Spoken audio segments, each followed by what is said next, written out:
آذربائیجان اور پاکستان کے رہنماؤں نے باکو میں صدر الہام علیوف اور وزیر اعظم شہباز شریف کے درمیان اعلیٰ سطحی مذاکرات کے دوران دونوں ملکوں کی تدبیراتی شراکت داری کو مزید تقویت دینے پر اتفاق کیا ہے۔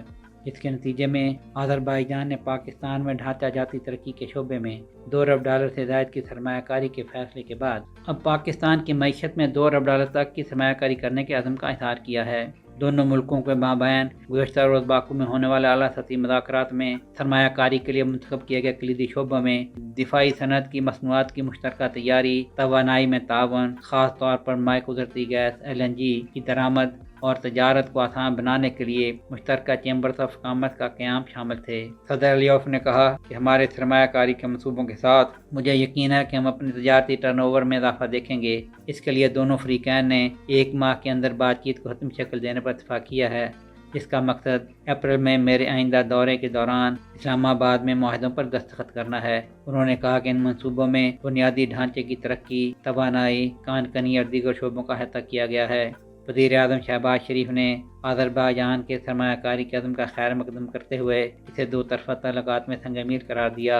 انہوں نے کہا کہ اس سرمایہ کاری سے دونوں ملکوں کو منافع ملے گا۔ انہوں نے صدر علیوف کی بات کی تصدیق کرتے ہوئے کہا کہ دونوں ٹیمیں اپریل میں باضابطہ طور پر معاہدوں کو حتمی شکل دینے کے لیے سرگرمی سے کام کر رہی ہیں۔ آذربائیجان اور پاکستان نے دفاع سے متعلقہ مصنوعات کی مشترکہ پیداوار پر توجہ مرکوز کرتے ہوئے دفاعی تعاون میں بھی اہم اقدامات کیے ہیں۔ صدر علیوف نے پاکستانی دفاعی صنعت کے ساز و سامان کے معیار پر اطمینان کا اظہار کرتے ہوئے باہمی تعاون کے منصوبوں کو وسعت اور گہرائی دینے کا خاکہ پیش کیا۔ ان کا کہنا تھا کہ آذربائیجان پہلے ہی 30 سے زائد ممالک کو دفاعی صنعت کی مصنوعات برآمد کر رہا ہے۔ پاکستان کے ساتھ مشترکہ پیداوار سے ہماری صلاحیتیں بڑھیں گی، جس سے ہماری قوموں اور شراکت داروں دونوں کو فائدہ پہنچے گا۔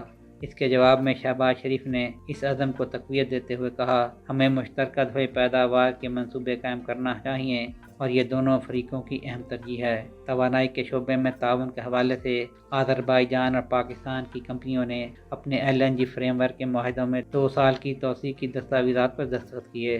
تو صدر علیوف نے کہا کہ ہماری توانائی کمپنیوں نے آج کئی دستاویزات پر دستخط کیے ہیں اور یہ جلد ہی ٹھوس منصوبوں میں تبدیل ہو جائیں گے۔ دونوں ملکوں کے مابین بات چیت میں نقل و حمل کی راہداریوں کے ذریعے رابطوں میں اضافے کا احاطہ کیا گیا، جس میں شمال جنوب اور مشرقی مغربی راستوں میں آذربائیجان کی شرکت زیر غور آئی، جبکہ وزیر اعظم شہباز شریف نے گوادر پورٹ کی تصدیراتی اہمیت کو اجاگر کرتے ہوئے اسے علاقائی اثرات کی حامل تبدیلی کی جانب اہم پیشرفت قرار دیا۔ 3 گھنٹے سے زائد جاری رہنے والے مذاکرات میں دونوں رہنماؤں نے 2 طرفہ اقتصادی اور تدبیراتی تعلقات کو وسعت دینے کے عزم کا اعادہ کیا۔ شہباز شریف نے کہا کہ جب تک یہ دنیا ہے، یہ بھائی چارہ قائم رہے گا۔ تو الہام علیوف نے کہا کہ دونوں برادر ملکوں کے درمیان بڑھتے ہوئے معاشی اور کاروباری رابطے ہمارے سیاسی تعلقات کو مضبوط سطح پر لے آئیں گے۔